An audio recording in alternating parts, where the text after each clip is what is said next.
إذا في بطولة كوبا أمريكا المقامة في الولايات المتحدة الأمريكية، تمكن المنتخب الأرجنتيني من العبور إلى المباراة النهائية متجاوزا المنتخب الكندي بهدفين مقابل لا شيء.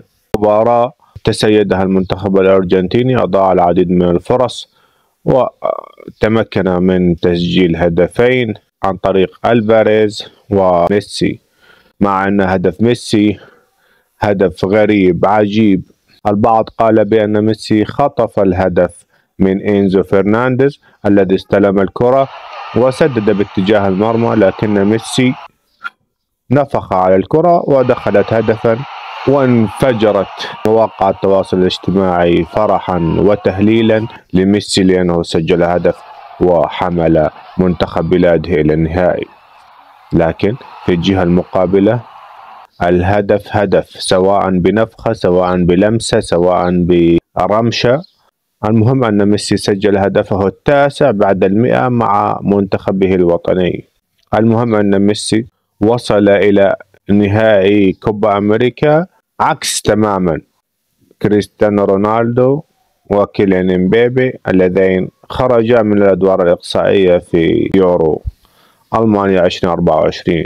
هذا الكلام ليس وجهة نظري، هذا الكلام بين جمهورين منقسمين، جمهور ميسي وجمهور كريستيانو رونالدو، والآن ظهر لنا جمهور كيليان امبابي. المهم المنتخب الأرجنتيني تمكن من تحقيق الفوز على المنتخب الكندي، سيواجه في النهائي إما الأورغواي أو كولومبيا. ميسي تحصل على جائزة الأفضل في المباراة، ميسي احتفل مع اللاعبين، ميسي بدا سعيدا مسرورا.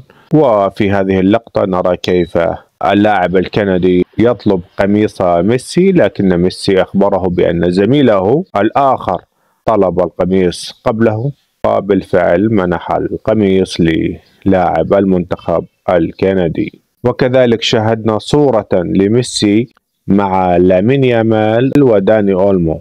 يامال الذي توهج بالأمس وسجل هدفا جميلا خارقا رائعا أمام المنتخب الفرنسي، وبعدها سجل داني أولمو هدفا للمنتخب الإسباني، وبهذين الهدفين تأهل المنتخب الإسباني إلى نهائي اليورو. البعض يقول هذا بعض من ميسي، هذه رشة سحر من ميسي.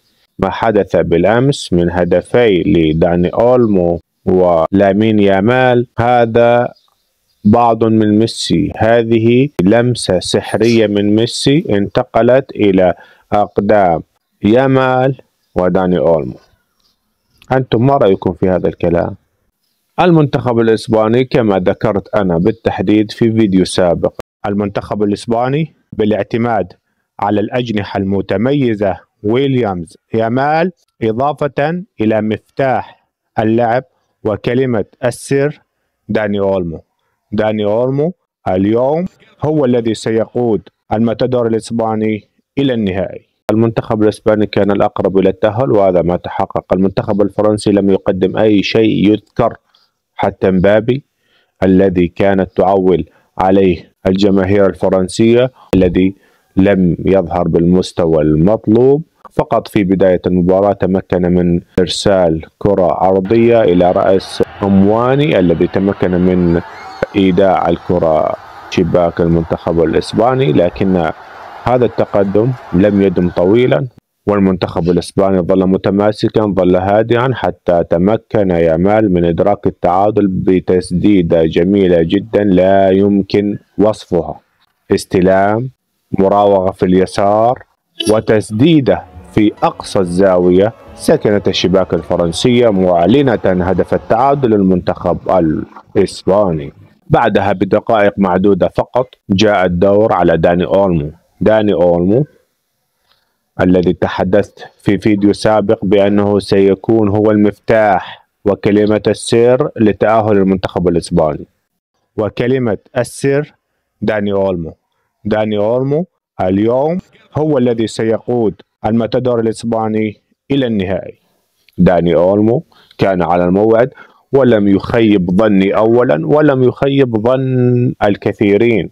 أنا أتحدث هنا عن الرياضي المحنك الفاهم كرويا يعرف اللاعب من لمسه، يعرف اللاعب من تحرك بسيط. داني أولمو لاعب مميز، ليس باللاعب العادي، لاعب يمتلك مهارات، يمتلك فكرا كرويا عاليا، يراوغ بسلاسة. وشاهدنا هدفه، اللقطة قبل الهدف عندما استلم الكرة واتجه متجاوزا المدافع الفرنسي، أرسل كرة نحو الشباك الفرنسية. داني أولمو لا زلت أصر على أنه لاعب لم يحظى بالقدر الكافي من التسليط الإعلامي على إمكانيات ومهارات وميزات هذا اللاعب. سيواصل التألق وسيقود إسبانيا إلى اللقب الرابع.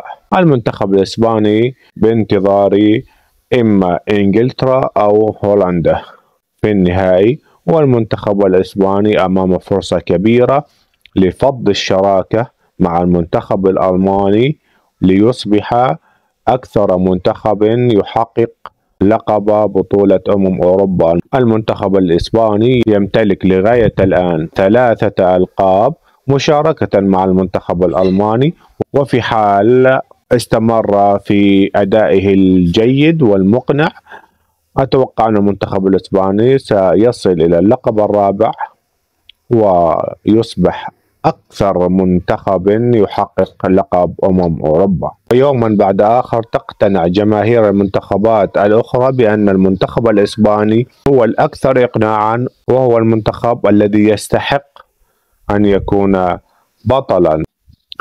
النقطة الأخرى والمهمة والصادمة بالنسبة لي، بعض الأشخاص الذين يطلقون على أنفسهم محللين رياضيين، صناع محتوى، مؤثرين، فلاسفة، جهابذة، سميهم ما شئت، يخرج إلينا بفيديوهات وحرق النهائي وأتوقع كذا، وكل التوقعات أو الكلام بعيدا عن التوقعات هذه توقعات يمكن أن تصيب ويمكن أن تخيب.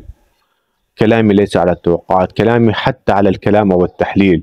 تحليل بعيد كل البعد عن المنطق، تحليل بعيد كل البعد عن معنى التحليل. التحليل الكروي لا يبنى على العاطفة.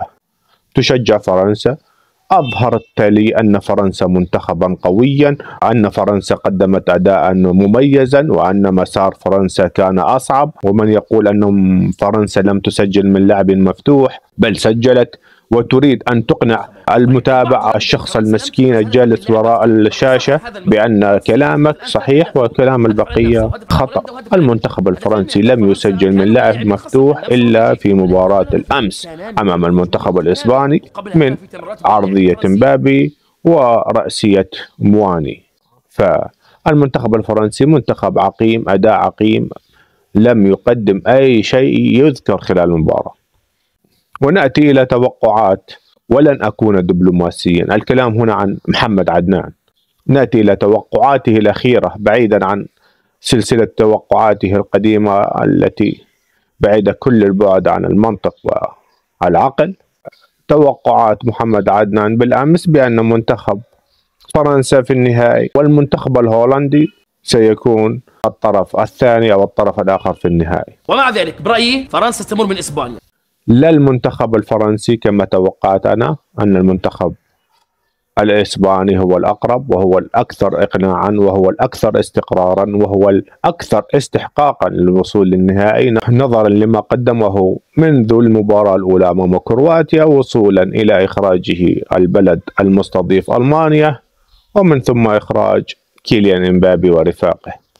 في الجهة الأخرى المنتخب الإنجليزي الليلة سيتأهل يا محمد عدنان، وفي المباراة النهائية المنتخب الإسباني نحو اللقب الرابع. في الجهة المقابلة هناك صانع محتوى، ضعوا 10 خطوط تحت كلمة صانع محتوى. صناع المحتوى ليس ليس هذا صانع محتوى. صانع المحتوى يخرج إلينا أولا بشكل لطيف، ثانيا بكلام جميل، ثالثا بمعلومة مفيدة. هذا هو صانع المحتوى. معنى المحتوى أنك تقدم لي محتوى مفيد. بلال حداد لا محتوى ولا مفيد، عبارة عن وإيه وليش وهي دقني وهي شنبي وهذا عيوني. وبلال حداد تحديدا في هذا الفيديو، ستسمعون هذا الفيديو، يتحدث عن حفيظ الدراجي كلام غير صحيح، كلام عار عن الصحة تماما. هيدي دموع تماسيح نزلها رونالدو. حفيظ دراجي المعلق الكبير يلي سنين طويل متعنا بكرة قدم بيجي بيقول لك على رونالدو هيدي دموع تماسيح. حفيظ دراجي انت اللي ما بدك توصل لها. انت شو هدفك مع رونالدو؟ انت ما زودتها، انت تخطيت لحدود، انت تخطيت لحدود وطلعت عن السيطرة. انت طلعت عن السيطرة كليا. هيدي دموع تماسيح، هيدي دموع تماسيح يا حفيظ، هيدي دموع تماسيح. نحن قلنا يتهم حفيظ الدراجي بكلام لم يقله حفيظ الدراجي أبدا.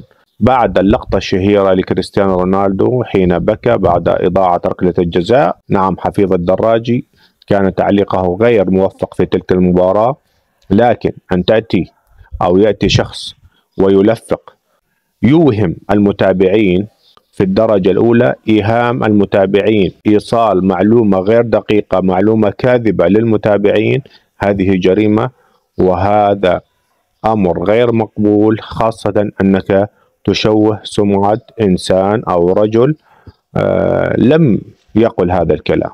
من قال دموع تماسيح، من انتقد كريستيانو رونالدو ودموعه وتضييعه لركلات الجزاء هو رود خوليت في استوديو بين سبورتس، وهذا هو الفيديو. لا أريد أن أرى الدموع بصراحة، هذه دموع تماسيح.